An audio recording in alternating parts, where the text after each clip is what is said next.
금년 새해 들어 미국 중앙은행인 연방준비제도에 전 세계 투자자들의 이목이 집중되고 있습니다. 포커스 경제톡이 지난번 영상에서 보내드린 바와 같이 미국에서 40년 이래 최고로 높은 인플레이션에 직면하여 앞으로 금리 및 통화정책의 기조가 급변할 것으로 예상되고 있기 때문입니다. 따라서 오늘은 미국 중앙은행 제도의 기본 구조와 특성, 그리고 이와 관련된 용어들을 한꺼번에 정리해드리는 영상을 준비했습니다. 자, 그러면 그 상세한 이야기 속으로 들어가 보겠습니다. 영상을 시청하시기 전에 구독과 좋아요, 알림 설정 미리 감사드립니다. 안녕하세요. 포커스 경제톡의 우보 박사입니다. 오늘 말씀드릴 톡의 주제는 미국 중앙은행 제도의 기본 구조와 특성, 그리고 부제로 페드, FRB, FOMC 한꺼번에 요약 정리라고 달았습니다. 이 영상의 뒤편에 주요 용어의 약어를 부록으로 정리한 페이지가 있으니 끝까지 시청해 주시기 바랍니다. 먼저 미국 중앙은행 제도는 다른 나라하고 매우 상이한 구조를 가지고 있습니다. 즉 세계 대부분의 나라들이 영국의 뱅크 오브 잉글랜드, 캐나다의 뱅크 오브 캐나다, 우리나라의 한국은행, 뱅크 오브 코리아처럼 단일한 국립 중앙은행을 가지고 있는데 반해서 미국은 그렇지 않습니다. 자, 왜 그렇게 되었는지 미국 중앙은행 제도의 역사적 배경을 간략히 짚어보겠습니다. 1776년 독립선언으로 출범한 조지 워싱턴 행정부는 중앙은행을 설립하지 않았습니다. 그 후 1791년, 1816년에 중앙은행을 설립했으나 각각 20년씩 운영되다가 둘 다 폐지되고 말았습니다. 1863년 남북전쟁 당시 링컨 대통령이 전쟁 비용 조달을 위해서 정부 보증으로 그린백 달러를 발행했으나 그 이후 은행 도산과 뱅크런이 반복되었습니다. 1907년 가장 큰 전국적인 뱅크런이 발생해서 4년간 경제 공황이 전국을 강타했습니다. 이 경제적 위기를 해결한 사람은 뉴욕에서 가장 큰 은행가였던 JP 모건과 록펠러였습니다.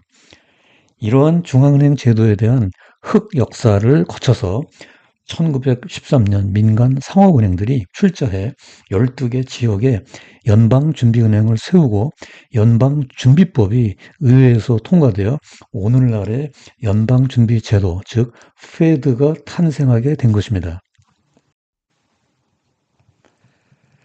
연방준비제도, 즉 Federal Reserve System, 줄여서 FED 또는 우리말로 연준의 기본 구조는 세 가지 핵심 조직으로 구성됩니다. 우선 연방준비제도 이사회, Federal Reserve Board of Governors, 줄여서 FRB라고 합니다. 그 다음으로 12개 지역의 연방준비은행, 즉 Federal Reserve Bank들이 있고요. 그리고 또 하나의 핵심 중의 핵심 조직은 연방공개시장위원회, Federal Open Market Committee, 줄여서 FOMC라고 합니다. 이상과 같은 세 개의 핵심 조직으로 구성된 연방준비제도는 5가지 기능을 수행합니다. 즉, 통화정책의 시행, 금융시스템의 안정성 확보, 금융감독 및 규제, 지급결제 시스템의 안정성과 효율성 향상, 그리고 금융소비자 보호 등입니다. 연방준비제도 이사회, 즉 FRB는 연준의 최고 의사결정기구, 즉 가버닝 바디입니다. 대통령이 임명하고 상원의 인준을 거쳐 선출하는 7명의 이사로 구성되고요. 이사의 임기는 무려 14년이나 됩니다. 재임은 허용되지 않고 2년마다 1명씩 교체하죠. 이로부터 FRB는 매우 안정적이며 독립적으로 통화정책을 수행할 수 있는 지배구조를 가지고 있다는 것을 알 수 있습니다. FRB 의장은 통상 세계의 경제 대통령이라고 불려지지요. 그가 세계 경제에 미치는 막강한 영향력 때문에 붙여진 별명입니다.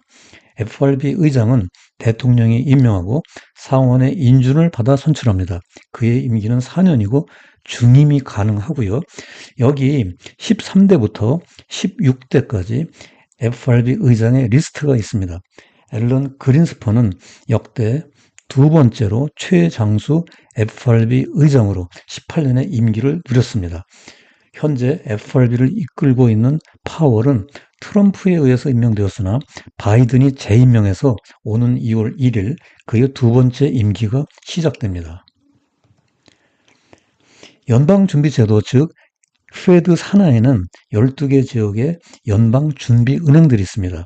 연방준비은행은 1913년 출범 당시 지역별 경제 규모에 맞춰서 창설되었습니다. 이것이 다수가 동부에 몰려 있고 서부에는 하나밖에 없는 이유입니다. 연방준비은행들은 각 지역의 민간 상업은행들이 출자해서 만든 주식회사입니다. 우리나라 중앙은행인 한국은행이 무자본 특수법인 형태로 주주가 없는 구조와 확연히 다릅니다. 연방공개시장위원회 즉 FOMC는 정기적으로 미국 경제에 대한 평가와 함께 통화 공급량과 기준금리인 Federal Funds Rate 줄여서 FFR의 조정 여부를 결정하는 연준의 핵심 조직입니다. 현재 FRB 의장인 파월이 FOMC 위원장의 의사봉을 잡고 있고요. 투표권이 있는 12명의 위원으로 구성됩니다. FRB 이사 7명과 지역 연방준비은행 총재 5명이 투표에 참여합니다. 지역 연방준비은행 중 규모가 가장 큰 뉴욕은행 총재는 당연직이고 나머지 4명은 순번제로 1년의 임기를 수행합니다. FOMC에서 기준금리를 정할 때 위원장인 파월이 혼자서 결정하는 것은 물론 아닙니다. 위원 각자가 향후 기간별로 가장 적정하다고 예상되는 기준금리 수준을 종이 위에 점으로 찍게 되어 있습니다. 이 양식을 다트 플라트, 즉 점도표라고 하지요. 여기에 있는 자료는 지난해 12월 15일 FOMC에서 위원들이 작성한 표입니다. 이 표에서 볼 수 있듯이 2022년에 최고금리 1.25%, 2023년에 2.25%, 2024년에 3% 이상을 예상하는 위원도 있습니다. 이로 미루어 볼 때 앞으로 기준금리가 빠른 속도로 그리고 높은 수준으로 인상될 가능성이 보여서 긴장하지 않을 수 없습니다. FOMC는 통상 1년에 8번 개최됩니다. 여기 금년도 일정표가 있으니 참고하시기 바라고요. FOMC 회의 결과는 2일차 오후 2시 15분 한국 시간으로 다음날 새벽 4시 15분 서머타임이 적용되면 3시 15분에 고정적으로 발표됩니다. 회의 종료 3주 후 FOMC 의사록이 일반 대중에게 공개되고요. 이 의사록에는 각 위원들이 회의에서 발언한 구체적 내용들이 담겨져 있습니다. 향후 기준금리 및 통화정책에 대한 방향성을 가늠해 볼 수 있다는 점에서 모든 시장 참여자들에게 매우 중요한 문서라고 할 수 있겠습니다. 이상에서 살펴본 대로 미국 중앙은행의 특징은 다음 5가지로 요약할 수 있겠습니다. 첫째, 미국 연방준비제도는 중앙은행을 불신하는 흑역사를 배경으로 출범했고, 둘째, 단일한 국립중앙은행이 존재하지 않으며, 셋째, 민간 상업은행들이 출자한 주식회사인 12개 지역 연방준비은행으로 구성되고, 인사권은 정부와 의회에 귀속된 반관 반면의 성격을 가지며, 넷째, 화폐 권력의 중앙 집중을 차단한 분권적 조직이며, 다섯째, 통화정책의 독립성이 보장된다는 것 등입니다. 여기서 페드가 수행하는 통화정책 프로세스를 정리해 보도록 하겠습니다. 우선 경기가 악화되면 기준금리를 인하하고 채권을 매입하는 양적 완화 정책을 시행하게 됩니다. 그러다가 인플레이션 등 경기 과열 조짐이 보이면 자산 매입을 축소하는 테이퍼링에 들어갑니다. 그 다음으로 금리를 인상하게 되고 시중에 풀린 유동성을 흡수하기 위해서 대차 대조표를 축소하는 양적 긴축을 출구 전략으로 사용하게 됩니다. 작년 1월과 금년 1월을 비교해보면 페드의 통화 정책의 시계가 얼마나 빨라졌는지 알 수 있습니다. 작년 1월만 하더라도 테이퍼링은 2022년 여름 경에나 시작할 것이라고 했는데 이미 작년 11월에 시작된 테이퍼링은 금년 3월까지는 마무리될 예정입니다. 당초 금리 인상은 2024년에나 할 것 같다고 했는데 금년 중 적어도 3, 4회, 많게는 6, 7회 단행될 것으로 예상되고 있습니다. 또한 양적 긴축에 대해서는 언급이 없었으나 지난해 12월 FOMC 대차 대조표 축소 가능성을 시사한 데 이어 새해 1월 회의에서 또다시 확인한 바 있습니다. 원래 인플레이션이 일시적 현상에 불과하다고 했으나 작년 12월 소비자 물가 상승률이 40년 이래 최고치인 7%를 찍자 장기간 지속될 것으로 보고 있습니다. 따라서 파월이 금년 1월 상원 청문회에 출석하여 인플레이션 억제에 대한 강력한 의지를 표명한 바 있습니다. 이상에서 볼 수 있듯이 1년밖에 안 되는 기간에 페드의 통화정책의 시계가 매우 빠르게 돌아가고 있다는 것을 알 수 있습니다.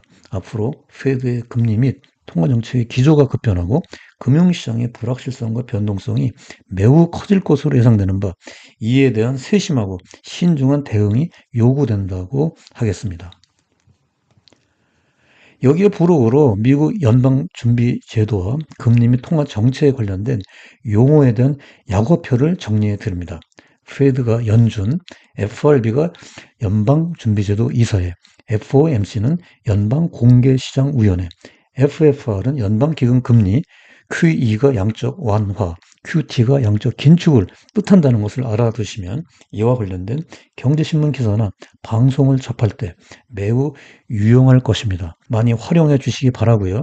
또한 페드는 우리나라의 한국은행, FOMC는 금융통화위원회, FFR은 콜금리에 해당된다는 것도 기억해 두시기 바랍니다. 자, 이제 마지막으로 오늘 영상의 요점을 정리해드리는 포커스 포인트입니다. 첫째, 미국의 중앙은행 제도는 건국 초기부터 혼선을 거듭하다가 1913년 연방준비법이 통과되어 현재의 연방준비제도 페드가 탄생하게 되었으며, 둘째, 페드의 기본 구조는 연방준비제도 이사회 FRB와 연방공개시장위원회 FOMC, 민간 상업은행에 출자한 12개 지역의 연방준비은행으로 구성되고, 셋째, 미국에는 단일한 국립 중앙은행이 존재하지 않고 페드는 반관, 반민의 분권적 소유 구조와 독립적인 통화 정책을 특징으로 하며, 넷째, 지난해 말부터 테이퍼링, 금리 인상, 양적 긴축 등 페드의 금리 및 통화 정책의 시계가 예상보다 훨씬 빠르게 돌아가고 있어 이에 대한 신중한 대응이 요구된다라고 정리할 수 있겠습니다. 자, 오늘 포커스 경제톡에 보내드린 미국 중앙은행 제도의 기본 구조와 특성, 그리고 한꺼번에 정리해드린 용어 및 약어에 대한 이야기 유익하게 시청하셨나요? 포커스 경제톡은 항상 여러분들의 지속적인 성장과 행복한 경제 생활을 응원합니다. 앞으로도 더욱 유익하고 재미있는 영상으로 찾아뵙겠습니다. 구독과 좋아요, 알림 설정은 하트입니다. 오늘 포커스 경제톡 방송은 여기서 마치도록 하겠습니다. 구독자 여러분, 끝까지 시청해 주셔서 대단히 감사합니다.